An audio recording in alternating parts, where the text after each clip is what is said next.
Shopkeeper. हाँ जी बहन जी। Shopkeeper, हाँ जी बहन जी। कॉफ सिरप है। अच्छा ये लो। Thank you. माता आ गई लिखा है शेक वेल बिफोर यूज। है। शॉपकीपर, हाँ जी बहन जी। खाने में क्या क्या है? हाँ जी पालक पनीर है, पनीर कढ़ाई है, पनीर भुर्जी है, दाल तड़का, दाल मखनी है। और बैंगन भरता ले लो, कड़ी पकौड़े हो जाएगा, राजमा चावल हो जाएगी।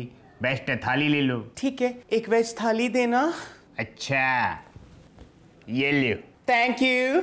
घर पे नहीं खाया नहीं, घर पे करवा चौथ का व्रत रखा है। है?